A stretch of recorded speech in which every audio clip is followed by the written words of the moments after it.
But if you live in a different part of the world where maybe they have a different name for this bird, or if you're not native English speaking and you're looking for the German name of the bird, if you type in the scientific name, that is the same everywhere, and that should be able to in any language lead you to the correct bird. That's why I've added it here. So the grey go-away bird is actually quite easily recognizable. I think once you've seen it, it's very difficult to confuse it with something else. It's a nice evenly grey color. It has a nice crest that it can put down or put up again, depending on whether it's excited or curious. And it hops around in trees. You can often see that the waterhole, even I think it might be around 12 o'clock or something. There were about 3 of them drinking. So it's a bird that's actually quite common seen and also quite commonly heard on our game drives.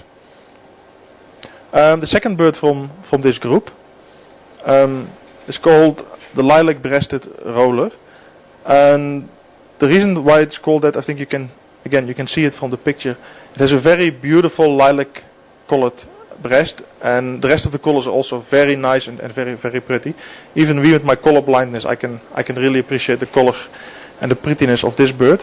And one of the distinguishing characteristics, I think it was also seen on the game drive yesterday, and is the quite long streamers on the tails that it has. That is a typical characteristic of this bird. There are a couple of different rollers in South Africa, but one of the distinguishing characteristics between the rollers is between the different color patterns is also the difference in shape of the streamers on the tail. So yeah, this is a lilac-breasted roller.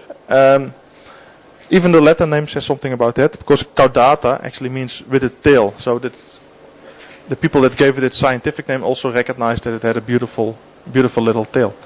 Now, if you would identify this bird, the color of the feathers is also a very important thing, because once you've seen it and you go back home and you look in your guidebook or wherever you want to look for that bird, you know, it's a striking color pattern. So that will really help in identifying it. Having said that, sometimes if you see juvenile birds or younger birds, it's a bit tricky because they don't always look exactly like the adults do. In the case of the lilac-breasted rollers, it's not so much that the color pattern is different, but if you see it from the back, first of all, of course, you can't see the chest. And have a look at the length of the streamers on this one, which is actually a juvenile. They are much shorter than on the one we saw previous. And also sometimes if a bird is perched, you can't really see it that well. If the bird is in flight, it's all nice and clear.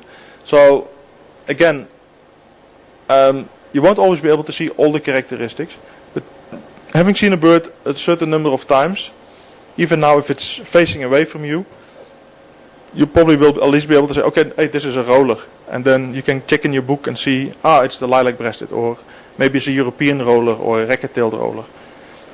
And for me at least, seeing a bird and then trying to look it up and going back and forth, that's part of the fun of birding, because there are so many different birds to see and to learn, and there's always a new one. Even a couple of weeks I've been at camp here, I've seen 3 birds that I've never seen in my life before without even looking for it. It's quite exciting actually.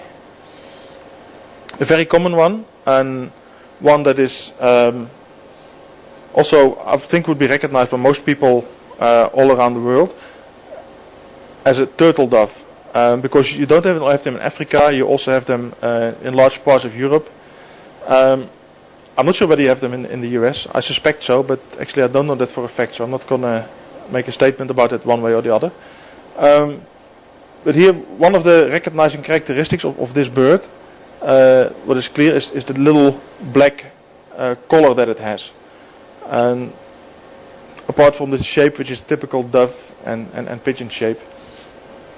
The name is actually quite interesting in that sense. The name, well, Cape Turtle Dove speaks for itself. It's a turtle dove like people in Europe knew when they came and settled in South Africa. And as they settled in the Cape, they just called it a Cape Turtle Dove. This happened with many species. That's why there are so many species that have Cape in front of their name.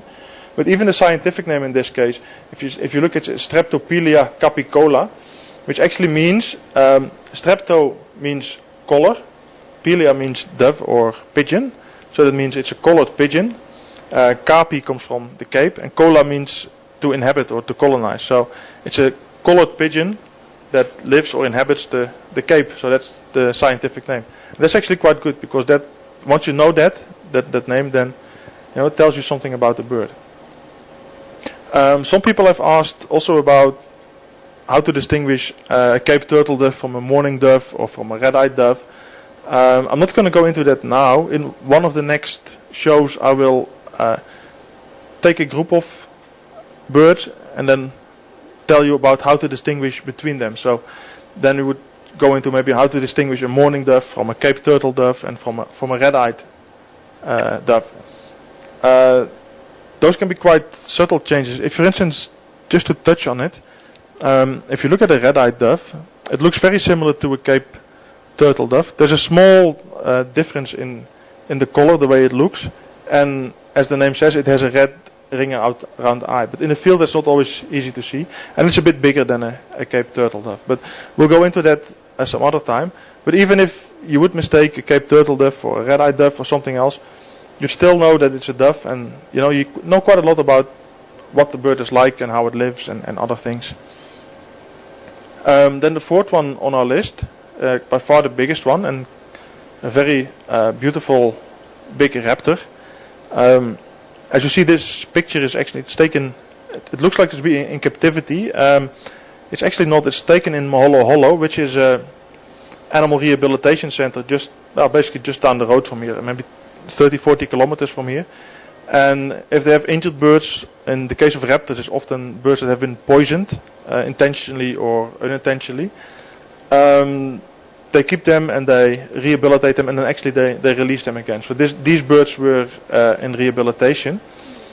And what you can see is it just, if you look at the bill, it's clearly a bird of prey. It has this big, powerful bill that it can use to tear flesh from a carcass.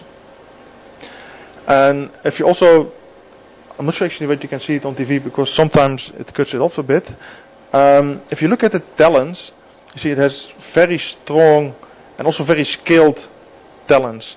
That is also because this bird sometimes it catches snakes, and that protects it against snake bites and stuff. So it's a very thick skinned feet actually does it have.